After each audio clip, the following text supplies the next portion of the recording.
Social മീഡിയയ്ക്ക് സുപരിചിതരാണ് T family. ഷെഫിയുടെയും ഷെമിയുടെയും വിശേഷങ്ങൾ സോഷ്യൽ മീഡിയയിൽ ചർച്ചയായി മാറാറുണ്ട്. കഴിഞ്ഞ കുറച്ച് ദിവസങ്ങളായി വലിയ സങ്കടത്തിലൂടെയാണ് ഷെഫിയും ഷെമിയും കടന്നുപോകുന്നത്. പ്രസവത്തിൽ കുഞ്ഞിനെ നഷ്ടപ്പെട്ടതിൻ്റെ വേദനയിലാണ് ദമ്പതിമാർ. ഇപ്പോഴിതാ നിലവിലെ തങ്ങളുടെ അവസ്ഥ വ്യക്തമാക്കുകയാണ് ഷെഫി. യൂട്യൂബ് ചാനലിൽ പങ്കുവച്ച വീഡിയോയിലൂടെയാണ് ഷെഫി മനസ്സ് തുറന്നത്. ഷെമി വലിയ സങ്കടത്തിലാണ്, ഒറ്റയ്ക്കിരിക്കാൻ പറ്റാത്ത അവസ്ഥയിലാണ്. പ്രായം കൂടുതലായതിനാലാണ് ഇങ്ങനെ സംഭവിച്ചതെന്ന് പലരും പറയുന്നത് കേട്ട് ഷെമി കൂടുതൽ സങ്കടപ്പെടുകയാണെന്നും ഷെഫി പറയുന്നു. കുറേ പേർ മെസ്സേജിലൂടെയും കമൻറ്റുകളിലൂടെയും കോൾ ചെയ്തുമൊക്കെ ഷെമിയുടെ ഇപ്പോഴത്തെ അവസ്ഥ എന്താണെന്ന് ചോദിക്കുന്നുണ്ട്.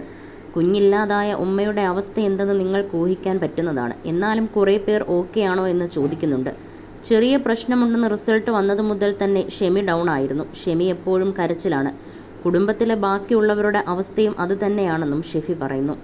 പക്ഷേ നമ്മൾ ഡൗൺ ആകാൻ പാടില്ലല്ലോ. സാഹചര്യം ഓക്കെയാക്കി എടുക്കേണ്ടത് നമ്മളാണല്ലോ. ഞാൻ ഷെമിയെ മാറ്റിയെടുക്കാൻ കുറേ ശ്രമിച്ചു. എങ്ങനെയൊക്കെ മാറ്റിയെടുക്കാൻ ശ്രമിച്ചാലും 10 മിനിറ്റ് കഴിയുമ്പോൾ പഴയതുപോലാകും.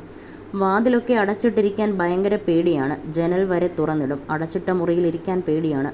ഓപ്പൺ സ്പേസിൽ നിൽക്കാനാണ് ഇഷ്ടം. രാത്രി ഉറങ്ങുന്ന സമയത്ത് പോലും അങ്ങനൊരു സാഹചര്യത്തിലൂടെയാണ് കടന്നു പോകുന്നതെന്നാണ് ഷെഫി പറയുന്നത്.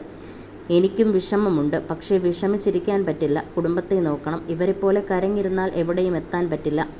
ചില ആളുകൾ വന്ന് പ്രായമുള്ളതിനാലാണ് ഇങ്ങനെ സംഭവിച്ചതെന്ന് പറയുന്നുണ്ട്. അല്ല എന്നും ആണെന്നും ഞാൻ പറയുന്നില്ല. നമ്മുടെ ജീവിതത്തിൽ എന്ത് സംഭവിക്കുമെന്ന് നമുക്ക് മുൻകൂട്ടി പറയാനാകില്ലെന്നും താരം പറയുന്നു. പ്രായമുള്ള ആളുകൾക്ക് മാത്രമല്ല, ചെറുപ്പക്കാർക്കും ഇപ്രശ്നങ്ങൾ സംഭവിക്കുന്നുണ്ട്. പ്രായം ഒരു സാധ്യത മാത്രമാണ്. അതൊക്കെ പറഞ്ഞ് ഷെമിയെ സമാധാനിപ്പിക്കുകയാണ്. പ്രായമാണോ കാരണം എന്ന കുറ്റബോധം ഷെമിയെ തളർത്തുന്നുണ്ട്. ടോട്ടലി പ്രശ്നമായി നിൽക്കുന്ന ആളിലേക്ക് മറ്റുള്ളവർ വേറെ പ്രശ്നങ്ങൾ കുത്തിവെക്കുന്നത് ഭയങ്കര ബുദ്ധിമുട്ടാണെന്നും ഷെഫി പറയുന്നു. ചിലർ ഷെമിയുടെ അടുത്ത് വന്ന് പ്രായമുള്ളതിനാലാണ് ഇങ്ങനെ സംഭവിച്ചതെന്ന് പറയും.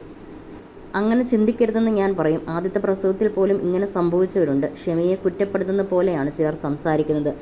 അങ്ങനെ ചിന്തിക്കരുതെന്ന് ഞാൻ പറയും. ജീവിതം മുന്നോട്ട് പോകാൻ അത് പ്രശ്നമാകും. നമ്മുടെ ജീവിതത്തിൽ എന്ത് സംഭവിക്കണമെന്ന് പടച്ചോൻ നേരത്തെ തന്നെ എഴുതി വെച്ചിട്ടുണ്ടാകും. അത് പ്രാർത്ഥിച്ചേ മാറ്റാൻ പറ്റൂ. പ്രഗ്നൻസിയുടെ കാര്യത്തിൽ ചെയ്യാൻ സാധിക്കുന്നതിൻ്റെ പരമാവധി നമ്മൾ ചെയ്തിട്ടുണ്ട്. സ്റ്റിച്ചിട്ട് നിർത്തി. മരുന്നുകളൊക്കെ കൊടുത്തിരുന്നു. ബാക്കി പടച്ചോൻ്റെ കയ്യിലാണ്. അതിനാൽ ആരെയും കുറ്റപ്പെടുത്തിയിട്ട് കാര്യമില്ല. സ്വയം വിഷമിക്കരുതെന്ന് ഞാൻ ഷെമിയോട് പറഞ്ഞു. ഞാനിപ്പോൾ പുറത്തു പോകുന്നത് കുറവാണ്. ആരെങ്കിലുമൊക്കെ എപ്പോഴും ഷെമിയുടെ അടുത്തുണ്ടാകും. അവൾക്കൊറ്റയ്ക്ക് നിൽക്കാൻ തീരെ പറ്റുന്നില്ലെന്നും ഷെഫി പറയുന്നു. ഷെമി ഭക്ഷണമൊന്നും മര്യാദയ്ക്ക് കഴിക്കുന്നില്ലെന്നും ഷെഫി പറയുന്നുണ്ട്. ഞങ്ങളുടെ വിശ്വാസപ്രകാരം ചെറിയ കുട്ടി മരിച്ചാൽ അതിനർത്ഥം സ്വർഗത്തിൽ നമ്മുടെ കൈപിടിക്കാൻ ആളായി എന്നാണ്. ഞാൻ ഷെമിയോട് പറയുന്നതും അതാണെന്ന് ഷെഫി പറയുന്നു. ഐഷു ആശുപത്രിയിൽ വന്നപ്പോൾ ആദ്യം ചോദിച്ചത് മമ്മ ബേബി എവിടെയെന്നാണ്.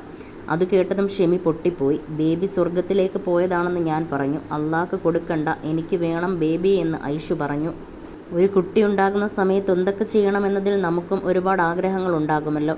ഡ്രസ്സ് എടുക്കുന്നതിനെക്കുറിച്ച് പറഞ്ഞപ്പോൾ ഐഷു പറഞ്ഞത് ബേബിക്ക് വൈറ്റ് മതി, എനിക്ക് പിങ്കുമെന്നാണ്. അവസാനം ബേബിക്ക് വൈറ്റ് തന്നെയാണ്.